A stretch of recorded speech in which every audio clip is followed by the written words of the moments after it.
been in banking now for 20 years. Okay. Yeah. And is it all private work or business work or corporate work? What do you do? I've been very fortunate. I've been able to work from the days when I first started in the back office, moved off into retail banking, became one of the youngest branch managers in the Birmingham City Centre group region. Youngest bank, what was that? So Youngest bank manager, yeah. So sat around a table in the boardrooms and everybody was in their 50s, and I'm getting close to that now obviously, but in them days I wasn't.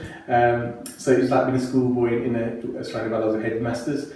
But yes, so I started off in the retail side of it, and then I was fortunate to get into kind of commercial and corporate banking as well.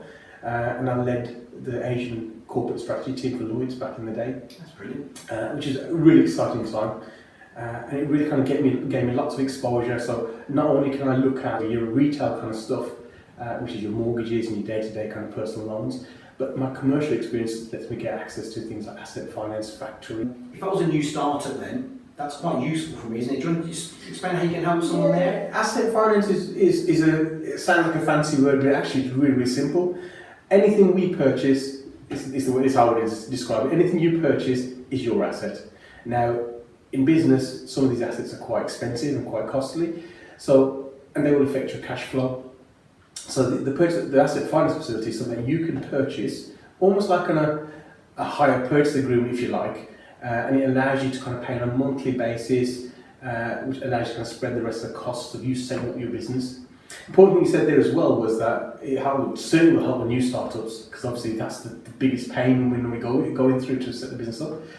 The other time it helps is also if you've got an existing business and you're growing that business. So again, when you're growing the business, there's an injection of cash to help your cash flow.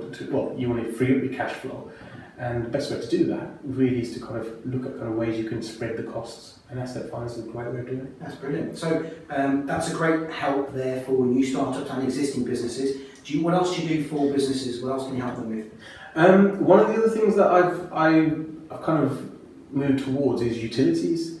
Whilst you don't normally associate utilities with the financial world, actually the big part of the financial world is actually about saving money, not only making money but saving money. And if people look at the cost of the utilities they pay at the moment, then actually that's an area which you could potentially save a lot of money as well.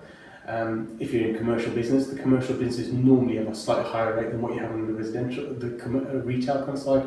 So it's always worth looking at your outgoings from a wider perspective. The first thing I would always say to you is hashtag seems to be the way these days. If you use hashtag #IamTheBeardGuy, that'll get you to every social media platform I'm on. But you've got my website, which is www.thebeardguy.co.uk. You can also get my email. This is chan@thebeardguy.co.uk.